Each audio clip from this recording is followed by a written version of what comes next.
Hey everybody, welcome back to Chris's Trains and Things. Today we are starting a project that I guess for this video is going to last you probably between 8 and 12 minutes.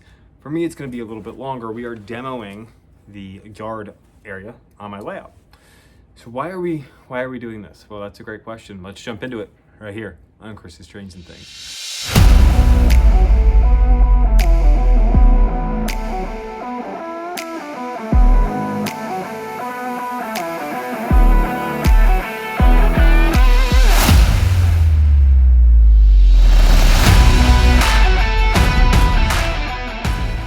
So the yard itself, when I designed this layout years ago, I actually had it designed before we even moved into the house, before I had finished the basement itself.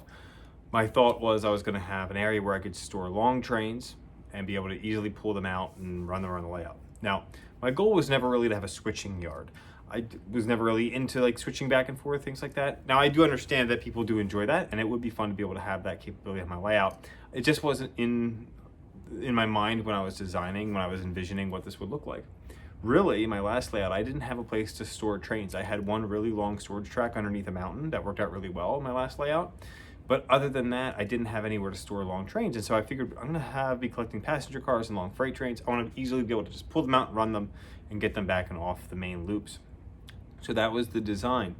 And for the most part, the yard itself served that. It did provide me with an opportunity to put trains off layout. The problem with it, just not big enough, which is ironic for a layout that is the size of mine. I mean, honestly, my layout is, that section, that length is 26 full feet, but the yard itself was never that long because of that upper loop and the way I have the mountain design and everything. The yard itself just didn't have a whole lot of length.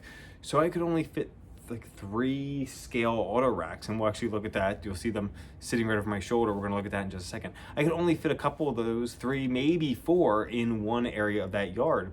For heavyweights, I could fit 5 heavyweight passenger cars on one of the yard tracks.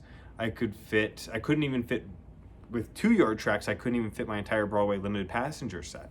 I'd have to like move one train off the track. So it just wasn't doing the job that I really had envisioned that it would. And to be honest, let's reflect, O-scale 3-rail modelers. What's one thing that we tend to do when we're designing a layout is put way too much track in our designs. I mean, let's be serious, guys. When you design your layout, for the most part, and maybe not the one that you're on now, but if you think back to a couple layouts before, you designed a layout with way too much track.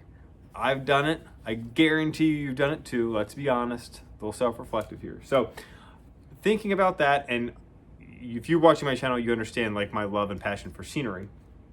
We got to get rid of some of those tracks. It's just way too many trains. It just doesn't look right. So we're ripping it all out. Now, we're not only just ripping it out, but we're going to add some new elements to this as well. So I've been working on collecting some Woodland Scenics buildings, courtesy of the help from my friend Ted, who owns Cool Trains up in Salunga and Lancaster County. Slowly, I've been ordering some through him, and he's been getting them in, and then I can go pick them up. And so I'm not buying 6 Woodland Scenic buildings all at once. That would be a huge drop in the bucket. We're chipping away at this and collecting them, so we'll have them. So my goal is to have a Woodland Scenics Main Street scene, if you will, so we can have those buildings that light up and are really intricately detailed and have a cool, really downtown scene that's going to be below that upper spine, which will be more of an industry or other main street, if you will. But then beyond that, we're going to spice it up a little bit and try to add a lower yard onto the layout. Now, if you watch my channel, you watch Jason's channel. Jason is working on a layout that is similar to one that he had before, where he had that underground reversing loop as well as a storage yard. His new layout's fantastic, and when I got a chance to see it, I spent a lot of time looking at the layout and just kind of figuring out what I could do. Now, the best way to create an underground storage layout, yard, reversing loop, is to do it when you build your layout. Oops, too late.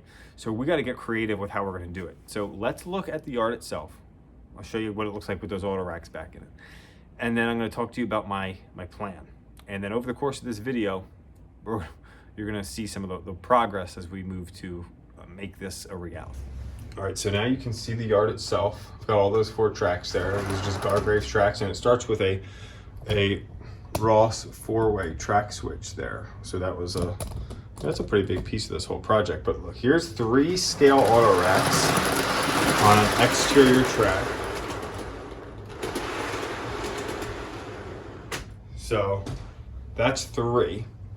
Now the one ends, let's use a tie here to measure. That's where one of them ends, right there. So if we bring it up, if we would have a 4th, we'd already be encroaching in on this track, and I would probably hit that. I probably wouldn't be able to get 4 scale auto racks into that yard. So, usability isn't really there, as I had mentioned. So my plan here is to utilize this whole space. We're gonna tear all of this out. All these tracks are coming out. We'll do our best to salvage the curves and the tracks themselves. You'll actually see I've got an old uncoupling track here that I'd originally planned to use, as well as a new Gargraves uncoupling track here. Again, it just never was feasible. So we're gonna tear those out. We've got a road that comes down to nothing right now because it just was never finished. We're gonna continue that, but we're actually gonna bring it over more to a main street here. We'll have our Woodland Scenics buildings that go down to where the overpass is. And then back here, let me pull the camera back a minute so you can see this. Where this switch here, underneath that auto rack switches in, that's going to continue, but instead of having that full curve, we're going to chop it so it actually angles over a little bit. And then right where that black street is, that's actually going to get cut away.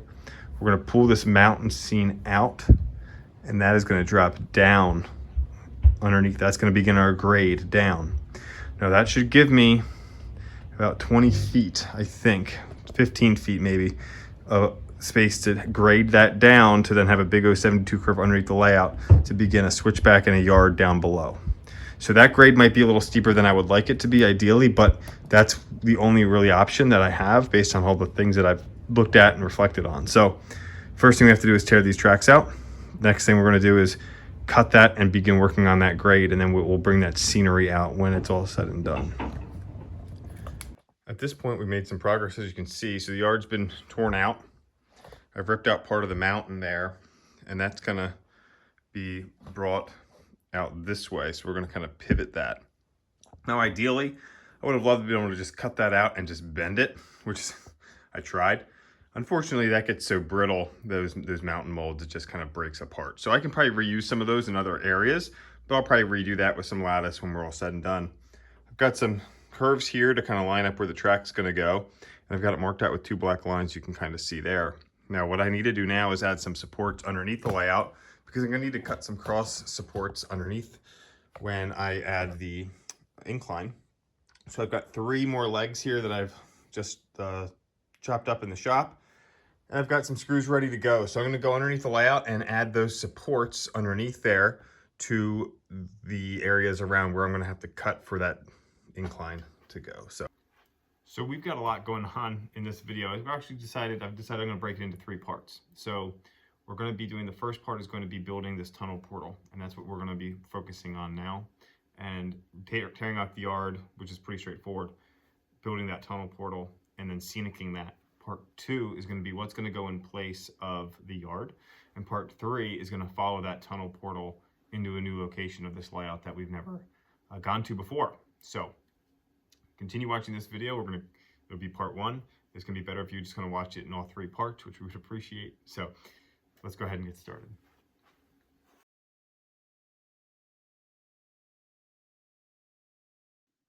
I use my normal strategy of using a lattice with cardboard. Typically, I would put the rock molds onto the cardboard, glue them on, and then add the plaster cloth. I did an opposite here, and I put the plaster cloth on first, and then I sculpt molded it and then added the rock molds, which was kind of backwards, but it ended up working in the long run. Add some sculpt mold over top of that plaster cloth there to fill in all the gaps and contour and create some more dimension. On the inside slope, we're gonna add some more rock molds into that sculpt mold, just a few little ones. And then we'll let that dry, and then we'll come over with a brown paint and then begin to blend it into the rest of the layout. The contour there, that decline from that roadway, we're gonna do a stone wall there. So that'll be done at a later time. We'll also put some rock molds inside the tunnel at a later date also. So what we're gonna do here is I'm just gonna show you how I mix my sculpt mold. So you can get it like in a box like this. or hobby shops. My hobby shop sells it just in the bag. Now, if you buy it online, it's pretty expensive.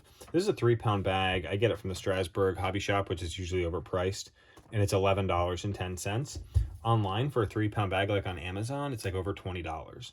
So sometimes you get a good deal at your local hobby shop compared to Amazon, which is kind of surprising. What I do is I always, just for an ease of cleanup, I always just throw on some gloves. I just buy a box of these rubber latex gloves, and I usually have them in my wood shop for when I'm staining or painting. I just bring a handful downstairs. And so what we're going to do is we're not going to be doing too much right now. I already did a lot of the mountain scene there, so I'm just going to take a handful or two. And this stuff is super dusty. So you'll notice just by the floor, I'm in the back shop area of my basement. And I just take water. I'm just going to pour that in. And I usually just have a mixing rod, which is just a piece of scrap wood. And I'm just going to mix this up until I get the right consistency. Now you'll notice this bowl is a mess. Bowl has been designated for this. I bought it just a steel mixing bowl. I think I bought this on Amazon years ago, and it just is dedicated to this work. Now I'm going to just mix this up until it's nice and soupy. You know, the more you wet this stuff down, the smoother you're going to be able to get it to kind of work. But you know, you'll find a consistency that works well for you. And then I'm just going to grab it with my hand when I start putting it on. So this is going to be pretty good. I'm pretty happy with that. Now I have a board here that I usually would bring with me up onto the layout. I don't do that anymore, especially for what we're going to be doing today. So let's take this over and get it where it needs to go. So here's the first layer of Sculpt and Mold is on now. We've got another rock face piece down here. Still have to work on the inside a little bit, and then I'll have to add some more plaster cloth to the back side here. But this is looking pretty good. It's a good start. So I'll let this dry, and then we'll come over it again with some water, spray it with some water, and just wipe it down with our fingers just to smooth it out even more. We'll do that at the end after we finish it off with another coat and just finish smoothing it into the base here and everything. So looking pretty good. Already put some Sculpt and Mold on this. And what we're going to be doing, I ran out last time, and so we're going to have to do this inside area here. And so what I'd like to do, because this is pretty steep, is I'd like to put some rock formations on here. And so when I broke apart the mountain, when I moved it, I've got a whole bunch of scrap pieces here. You can actually see this is a big hunk. And this is actually one of my least favorite molds when it was painted. It just didn't come out great. But what I can do is I can just kind of break these apart and then figure out which one's going to look the best to kind of fit into here. And these are pretty brittle at this point because they're so old. You know, they only stay flexible for a little while. But basically, we just want some sort of rock in there. So if we ever have a camera coming this way, you know, we've got that looking somewhat decent. So I'm just gonna kind of play with this until I get one that I feel looks good and fits, because I don't have a whole lot of space there. But then what I'm going to do is I'm going to take my Sculpt and Mold product in my hand here. Just going to take a big glob, and basically I'm just going to put it on there and just smooth it out like that. And then I can figure out where I want that rock piece to go. And that's just going to push into that Sculpt and Mold like that. And that Sculpt and Mold is going to get painted brown, and then obviously ground cover is going to go over it. So if it comes over that rock a little bit, it's actually not, that's exactly kind of what we would want it to look like. You know, because obviously the rocks where soil has eroded away or been blasted out because of the building of a railroad like we have here.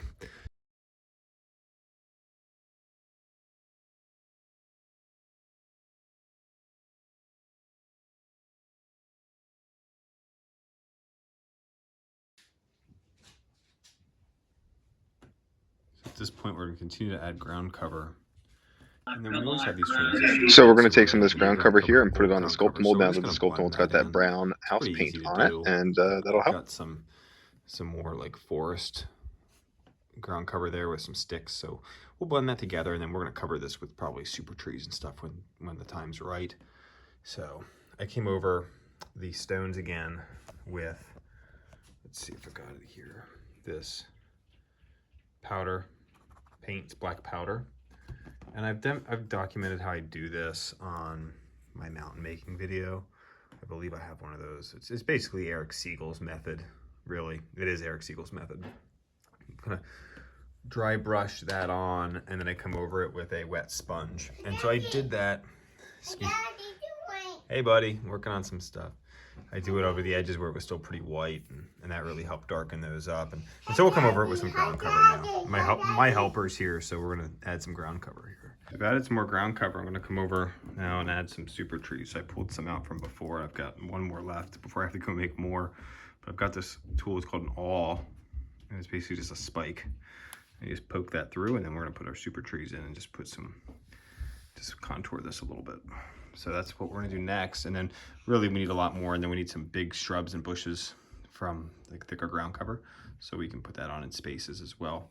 And what I've got my hot glue gun, but what I used to do is take some tacky glue or some CA, and in this area, you know, we'll put some different ground cover like lichen and things like that just to cover that up. So here is the final product. I haven't obviously added ground cover in here or ballast yet because there's still some things that we're working on underneath the layout for the third part of this video that I don't want things rattling loose. But what I did was I've added, you'll see a lot, you might see some little details of part 2 as I'm filming this, but what I did was I put the stone wall in here and I cut it, and then I added some lichen coming down.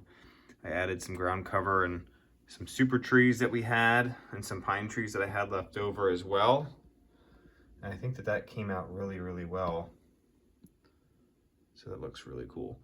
And so that is kind of hidden in here as that train will come through that tunnel portal into that new area of the layout, which would be awesome to see. So part 2 of this is going to be the town, which you might be seeing some bits and pieces of in this clip here. But I'm really excited with how this turned out. I need more super trees. As you can see, the big bare spots up here. And I pulled some trees off the front of the layout to work on this mountainside to make it look a lot more complete. So there's a lot more super trees I'm gonna need. I'm gonna have to go get another box from Ted's and start working on those, but this came together really, really well. So thank you for watching this. I hope that you found it informative. If you don't know how to make super trees, I do have a video on doing that. And then I've got a video on, I think I do more of a how-to on the mountain making, but you can also watch Eric Siegel's video on that as well if you're interested. So I hope you liked this. This is part 1. Part 2 will be the town and how I've done that. And then part 3 will be following that track and where it's going to go. So thanks for tuning in, everybody. I hope you enjoyed this. Like, subscribe. I really appreciate you getting this far. Thank you so much. Have a great day.